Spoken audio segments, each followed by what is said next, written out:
Hello, YouTubers, friends, compatriots, bootlicker shills, death slaves, serfs, peasants, vassals, my Filipino friends.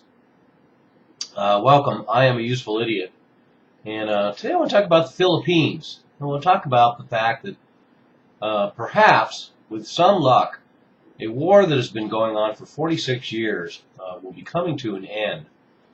This last January 25th, there was an agreement.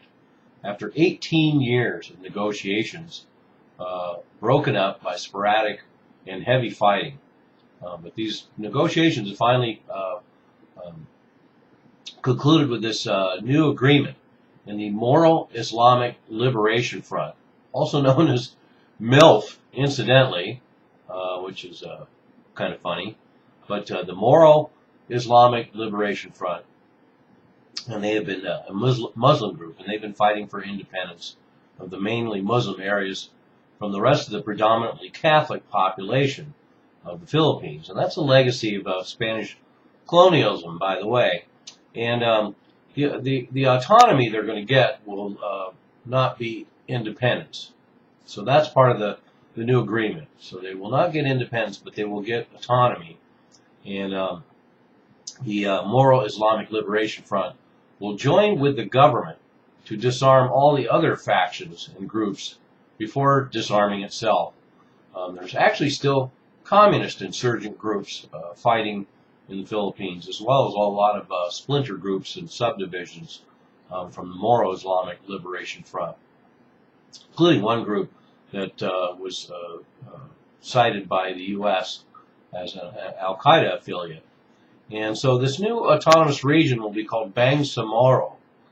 And in the Philippines now, it's known as the Mindanao area. But now it's going to be called Bangsamoro. And interestingly enough, the roots of this whole situation go all the way back to 1899, because there was an uprising of the Bangsamoro people against the United States occupation there, all the way up to 1913. And these hostilities ignited in the 60s involving the conflict we're seeing come to an end now, or potentially come to an end. So this 46-year war with the Moro Islamic Liberation Front started back in the 60s. And it's a fairly low-level conflict as far as body counts go, from 1989 to 2012, just during that period. 6,000 people have been killed. And interestingly enough, this legacy of the United States being in the Philippines, which, by the way, I did a previous video about the United States occupation there at the turn of the century, and characterized it as America's first Vietnam. And I'll attach that below. But interestingly, at the time of the insurrection by the Moros against the United States, the U.S. signed a treaty with them, ensuring neutrality in the South, but they only used it to buy time until the war in the North ended, and then the United States once again turned on the Moros in the South. And in fact, the tale of the massacre of the Moros is a very heartbreaking episode of the United States in the Philippines. But anyway, the other aspect of this story that's interesting, of course, is that the United States, even though we have no presence there per se after 91, 92, in fact, U.S. bases were all closed in the Philippines in 1991 and 1992 under pressure from nationalists.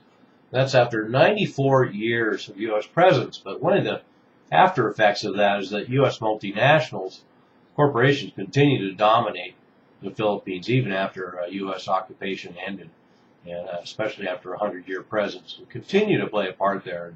Multiple U.S. administrations have intervened in Philippines elections, so there's never been too many leaders elected in the Philippines over the last 100 years that weren't United States puppets.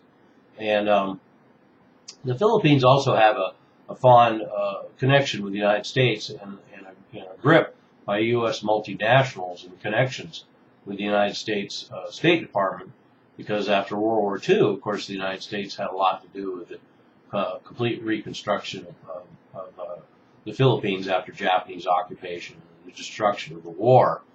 And so now, of course, the geopolitical situation in Asia is shifting. So now Philippines wants to not only build up its military again with the United States' help, but they also welcome the U.S. military back in that region and in the Philippines itself.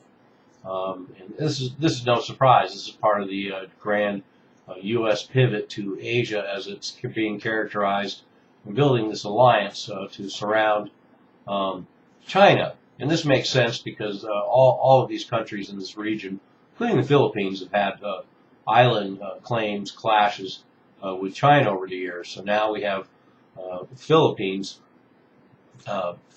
feeding into the U.S. military-industrial complex, building up its military again, and also being another military partner for the United States. And U.S. forces have been operating there for a while. What they do now is they rotate them through, so that way technically they're not stationed there, so they rotate them through. And but after 9/11, hundreds of U.S. troops were sent there to not only operate against insurgents, but train Philippine special forces, and they continue to operate there. So this will change that quotient, but American presence will probably increase there. I would imagine that the bases, U.S. bases there, will be back in U.S. control soon, and there's a lot of mixed feelings in the Philippines about it, but overall, I think there'll be a big welcome for U.S. troops in the Philippines again, and this hostilities potentially ending could facilitate that.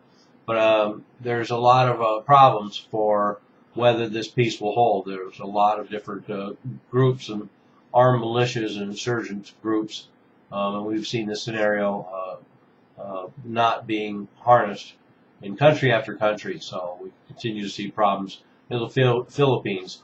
But if both sides are truly tired of this and this new negotiation holds, we have this autonomous region called Bangsamoro created, and a 46-year war in the Philippines coming to an end. Let's hope it holds. I'm a useful idiot. Don't you be one too.